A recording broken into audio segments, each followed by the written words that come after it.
ప్రతి ఉదయం దేవుని వాగ్దానం అనే కార్యక్రమానికి ప్రేమతో మిమ్మల్ని ఆహ్వానిస్తుంటున్నాను. ఈ ఉదయకాల సమయంలో దేవుడు మన కొరకు ఏర్పాటు చేసినటువంటి వాక్యభాగము జకర్యా గ్రంథము 13వ అధ్యాయము 9వ వచనం చివరి భాగాన్ని ధ్యానించుకుందాం. జకర్యా గ్రంథము 13వ అధ్యాయము 9వ వచనం చివరి భాగాన్ని ధ్యానించుకుందాం. వీరు నా జనులని నేను చెప్పుదును, యెహోవా మా దేవుడని వారు చెప్పుదురు. క్రీస్తునందు ప్రియమైన దేవుని బిడ్డలారా, ఉదయకాల సమయంలో పరిశుద్ధాత్మ దేవుడు మనకిస్తున్నటువంటి వాగ్దానము, వీరు నా జనులని నేను చెప్పుదును, యెహోవా మా దేవుడని వారు చెప్పుదురు. ఈ యొక్క వాగ్దానాన్ని దేవుడు మనకును మన కుటుంబాలకును ఆశీర్వాదకరముగాను దీవెనకరముగాను మార్చునుగాక. ఈ యొక్క మాటల్లోని ఆత్మీయ అర్థాలను ఆత్మీయ సత్యాలను మనం గ్రహించినట్లయితే ప్రవక్త అయినటువంటి జకర్యా ఈ గ్రంథాన్ని రచిస్తూ ఉంటున్నాడు. పరిశుద్ధాత్మ దేవుడు మరి ఇశ్రాయేలు యొక్క ప్రజలను ఉద్దేశించి జకర్యాతో మాట్లాడుతున్నటువంటి ఈ యొక్క మాటలు. ఈ యొక్క జకర్యా ప్రవక్త గ్రంథాన్ని మనం పరిశీలించినట్లయితే జకర్యా గ్రంథంలో 2 భాగాలు ఉంటున్నాయి.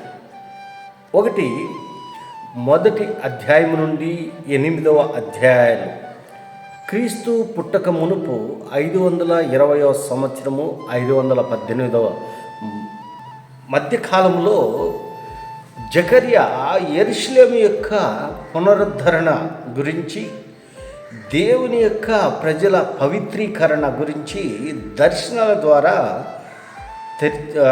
తెలియపరిచినటువంటి ప్రవచనాలను మనం చూస్తూ ఉంటున్నాము. రెండవది 9వ అధ్యాయం నుండి 14వ అధ్యాయం వరకు రాబోయే రక్షకుని గురించి, అంతిమ తీర్పు గురించి ప్రవచిస్తూ ఉంటున్నాడు. క్రీస్తునందు ప్రియమైన దేవుని బిడ్డలారా, ఈ 2 అంశాలు ఈ యొక్క గ్రంథంలో మనం చూస్తుంటున్నాం. ఇక్కడ మనము ఈ యొక్క 13వ అధ్యాయము 9వ వచనం చివరి భాగంలో మనం గమనించినట్లయితే, వీరు నా జనులని నేను చెప్పుదును. దేవుడు మాట్లాడుతున్నటువంటి మాటలు, పరిశుద్ధాత్మ దేవుడు తన ప్రజలైనటువంటి, తను ఎన్నుకున్నటువంటి ప్రజలైనటువంటి ఇశ్రాయేలు యొక్క ప్రజలను గురించి దేవుడు ఇక్కడ మాట్లాడుతూ ఉంటున్నాడు. యెహోవా మా దేవుడని వారు చెప్పుకుందరు. ఎలాంటి పరిస్థితి ఇక్కడ మనం చూస్తూ ఉన్నట్లయితే పై భాగములో ఆ 3వ భాగము, నేను అగ్నిలో నుండి వెండిని తీసి శుద్ధపరిచినట్లు శుద్ధపరుచుతును, బంగారమును శోధించినట్లు వారిని శోధింతును, వారు నా నామమును బట్టి మొర్రపెట్టగా నేను వారి మొరను ఆలకింతును.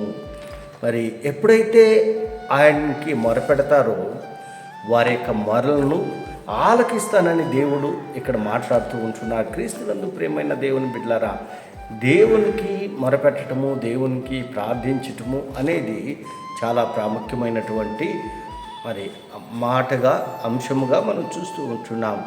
ఆయనకి ప్రార్థించినప్పుడు వారి ప్రార్థనలకు జవాబును దయచేసేటువంటి దేవుడు మన దేవుడు. ఇశ్రాయేలు యొక్క ప్రజలు యెహోవాయే మా దేవుడని చెప్పుకొందురు అనగా, వారు ప్రార్థించినప్పుడు, వారి ప్రార్థన ఆలకించినప్పుడు, వారి ప్రార్థనకు జవాబు దేవుడు దయచేసినప్పుడు సాక్షార్థముగా వారు ఉంటారు అన్నటువంటి సత్యాన్ని ఇక్కడ మనం చూస్తుంటున్నాం. ఈ యొక్క ఉదయకాల సమయంలో ఈ మాటలు వింటున్న నీవు నేను దేవుని బిడ్డలుగా మనము దేవుని చేత ఆ యొక్క సాక్ష్యాన్ని పొందుకోవాలంటే ఆయనకి మొరపెట్టేటువంటి వారిగా మనం ఉన్నప్పుడు, ఆయన బిడ్డలుగా, ఆయన జనులుగా మనము ఉండేదానికి ఆస్కారం ఉంటుందని ఈ కొద్ది మాటల ద్వారా నేను హెచ్చరిక చేస్తుంటున్న దేవుడి యొక్క మాటలను మరెక్కువగా మీకును మీ కుటుంబాలకును ఆశీర్వాదకరంగాను దీవెనకరంగాను మార్చనుగాక.